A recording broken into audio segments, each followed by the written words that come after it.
Gemini reading. Okay, Gemini, this is for you. February 8, 2026. Ano ba ang maaari niyong question sa inyong isip, guys? O mga tanong sa inyong isip. At hingi tayo ng message for you, Gemini. Okay, tingnan natin ito. February 8, 2026. Gemini. Take this spirit. Okay. What is my body telling me right now? Okay, ito ang question ninyo sa inyong isip o sa inyong puso. What is my body telling me right now? Yung about sa inyong body. Ano ba ang sinasabi sa inyo ng inyong katawan, guys? Okay.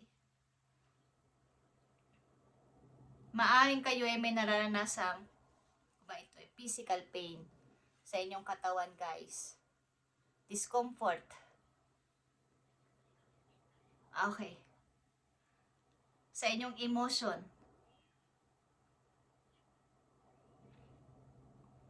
Meron ba kayong mga nakakasamaan ng loob? Listen to your physical body, Gemini, and you will be lead to the source of your pain.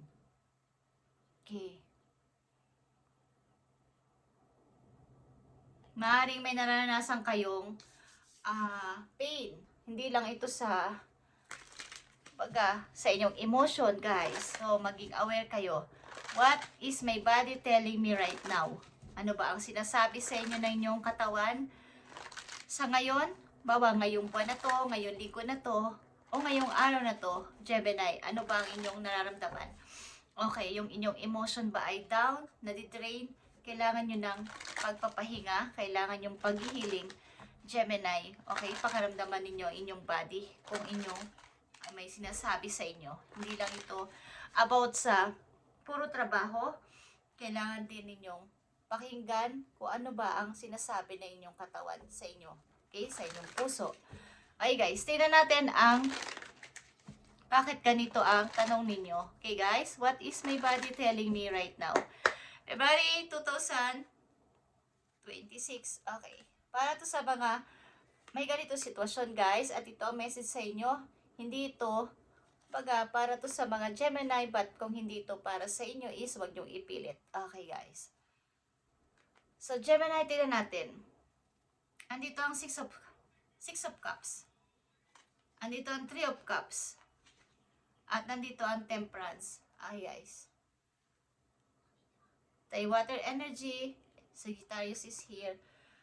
Okay. Meron kayong unti-unting gustong tuparin na pangarap dati. Okay. Marami kayong pangarap sa inyong family. Gusto nyong i-try ang ganito, ganyan, para maibigay ang lahat ng gusto nila. Kung kayo may anak din, okay, at marunong kayo makisama sa iba. Hindi man kayo karamihan ng friend is marunong kayo makihalubilo sa mga tao. At marami ring mga magagandang bagay ang dumating sa inyo. Gemini, maaaring kayo ay successful sa buhay at marami ring mga pumupuri sa inyo, mga na-achieve. Okay? At unti-unti nararamdaman nyo ang pag-angat ninyo sa buhay. Okay? Bawa is, ayan, napapagawa ko na ang ganito, nabubuo ko na ang ganito. Unti-unti ko nang napapagawa ang bahay ko, kung ano-ano is andyan. Okay, unti-unti ko nang natutupad ang pangarap ko. At nagiging maayos din ang lagay ng family ko, ng anak ko. Okay, kung may anak kayo. What is my body telling me right now? Okay, maaaring kayo ay nakakaranas ng sakit ng kalooban, lungkot. May kinalaman to sa inyong physical, okay, sa inyong body, sa inyong emotion. Ay guys, tingnan natin ang mga message pa ang paparating o nandyan sa inyo ngayon ang sitwasyon ninyo. Okay, tingnan natin to. Gemini.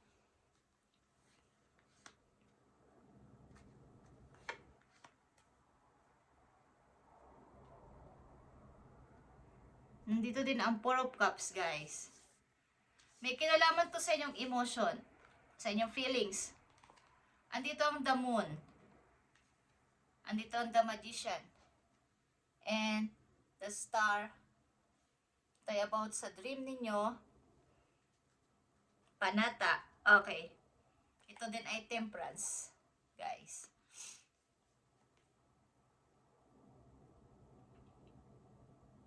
Okay.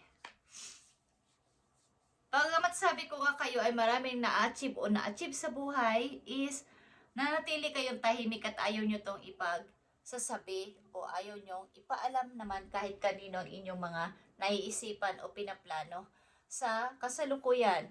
Maaring may mga plano man kayong gustong gawin o i-start na sa buhay is pinag-aaralan nyo munang mabuti. At todo kayo, pasensya, tahimik, at unti-unti nyong gustong tuparin ang inyong pangarap para walang masayang is parang andito din yung paghihiling. Okay? Kumbaga, pagdidisiplina sa sarili na halimbawa ay magtipid sa ganito, magpasensya sa ganito, okay, sa mga tao sa paligid, andyan yung pagtitimpik sa mga Gemini na nandito. At nakikita ko dito is nagkakaroon kayo ng yung inyong emotion ay inyong napipigilan ang inyong feelings. Parang ayaw nyo rin magsalita ng masakit sa kapwa. Okay, guys. Tignan natin ito, Gemini. Okay. What is my body telling me right now?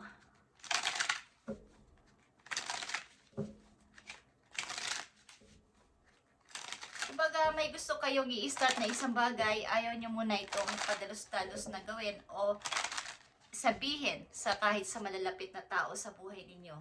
But maraming makukulit sa paligid. Maraming mga nang iistorbo sa paligid. Maraming gusto kayong abalahin sa inyong pananahimik. Parang inaalam ko ano inyong plano, ang inyong next step. What is my body telling me right now? Okay, Gemini. Tingnan natin ang inyong message, guys. Ano ba ang gustong sabihin sa inyo? Ano inyong mga guides? Andito ang the word. Okay. Pagmamasid. Okay. Gusto nyong maiba sa ibang tao. Kumbaga, andito ako sa bago kong mundo, sa bago kong ginagalawang sitwasyon. Gusto ko munang magtingin-tingin bago ako magsalita, mag-observe. Okay, Gemini. Andito yung 2 Pentacles, guys.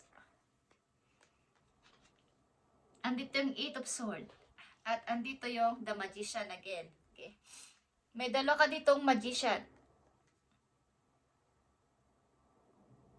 Andito yung pagtatalo ng isip niyo sa dalawang maaring tao, dalawang trabaho, but andito din yung hindi kayo makapagplano at makapagdesisyon sapagkat may pumipigil sa inyong isip, sa inyong puso na gawin ito. Sapagkat kung gagawin ko, ano kaya mangyayari kung kulang pa ako sa kaalaman, kulang pa ako sa strategy. Okay, bumabalik ulit ang the Magician. Andito to sa gitna. Pumunta ulit dito sa last. Gusto ko muna mag-observe bago ako gumawa ng anumang final decision ko. So, ang nangyayari dito, Gemini, is nagkakaroon kayo ng huwag nyo itong panatilihan ang pagtitiis at baka kayo ay magkaroon ng yung emotion niyo ay maapektuhan, yung feelings niyo ay maapektuhan at isipin niyo ang inyong sarili. Okay, mag-cleansing kayo, guys. Okay, cleansing something para hindi kayo lapitan ng mga bad energy sa paligid. May mga pumipigil sa inyo para kayo ay magdesisyon at gawin ang gusto sapagkat baka may masabi si ganito, baka may hindi ako magiging tama sa desisyon ko. Okay. Tingnan natin po, Gemini. February 8, 2026.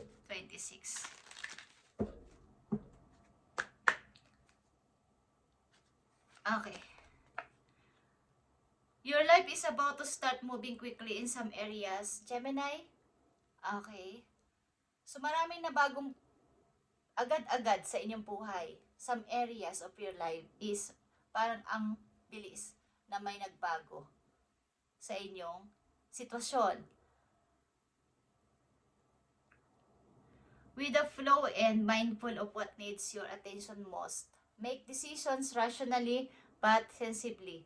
Okay, magkaroon kayo ng decision dito na rationally but sensibly. Ibig sabihin, pag-isipang mabuti talaga itong gagawin ninyo. Huwag pabigla-bigla na nalungkot lang kayo, galit lang kayo, masama lang loob ninyo, is agad sasabihin yung ayaw ko na, aalis na ako, o quit na ako. Something na ganyang word. Okay, is tigilan nyo yan, Gemini, okay? At baka pagsisihan nyo sa huli ang inyong gagawing desisyon. So, kaya nandito ang dalawang The Magician. Nasa inyo man ang karapatan para magsalita at magdesisyon. Sa ngayon, maybe, ilan sa inyo pinag-aaralan ito bago magkaroon ng final na sagot. Okay. Ito man ay 2 jobs, 2 person na inyong pinagpipili-pilian is kaya nandito ang the moon, something secret muna at pananahimik. Okay, Gemini. Tingnan natin ang inyong career. Baka ito ay may kinalaman sa inyong sitwasyon. Okay.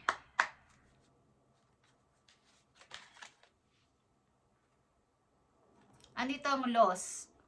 Kawalan, okay, literal na kawalan, nawalan, or nawalan ng kung anong bagay. So, let go of the past to focus your energy on what lies ahead.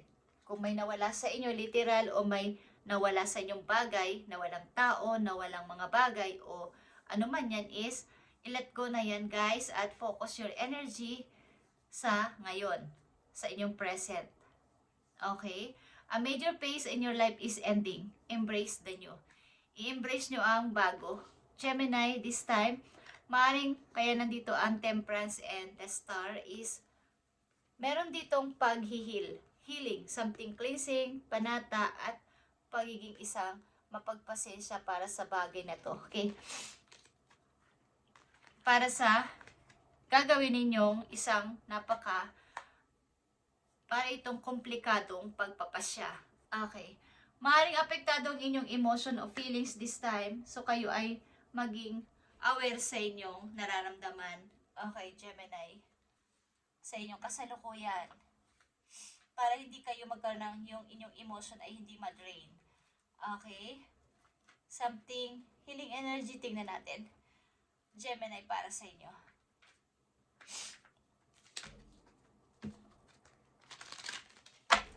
What is my body telling me right now? Magpahinga ng konti, Gemini, bago magpasya. Okay, something kayo ay may lungkot na nararamdaman.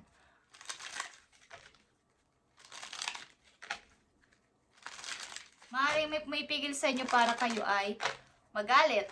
Something kayo ay may gustong sabihin pero nagpipigil kayo. Merong mga sama ng loob. Okay. Para to sa mga Gemini. Okay, Gemini, divine light is here. I am an expression of love and I shine like the sun. My inner light is my strength and my treasure. My intuition guides me to discover the wonder and godness of who I am. Okay, maaari kayo ay nai-involve o may-involve sa inyong Leo sign. At ito yung magbibigay sa inyo ng magpupush sa inyo ng parang mag-i-encourage na maging strong pa na person. Mas pumunta pa sa light and express nyo pa ang love sa iba kahit na nakakaranas kayo ng ganito. I shine like the sun. Okay, my inner light is my strength. Okay guys, Gemini, at andito yung mahabang pagpapasensya maaari sa inyong kasalukuyan at pagmamanifest, something na pagtatanong-tanong, pag-observe sa paligid bago sumagot ng o kumbaga magkaroon ng final decision dito. Naring kayo ay may mga tao sa inyo dito na kung nakakamit nyo ang tagumpay, may mga good news na dumating sa inyo, may mga taong hindi masaya o may taong hindi masaya sa inyo na-achieve. Kaya mayroon ditong, alam nyo yan, kahit na hindi nyo nakikita. Kaya, nandito yung pagpipigil, okay, ng inyong feelings o emotion. So, yung pabayaan na kayo ay magkaroon ng, kumbaga, dito sa The Magician, guys, maaaring sa inyong binabalak o pinaplano o mga gustong sabihin,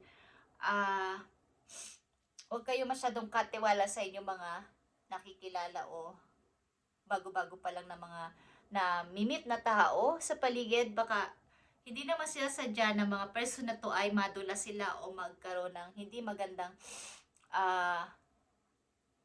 kumbaga maging misunderstand, parang ma-misinterpret ang inyong mga sasabihin at magkamali ng mga salita about sa inyong buhay. Okay, Gemini just saying. At konting distansya sa mga taong alam nyo na hindi kayo bibigyan ng magandang advice. Okay, thank you Gemini and God bless.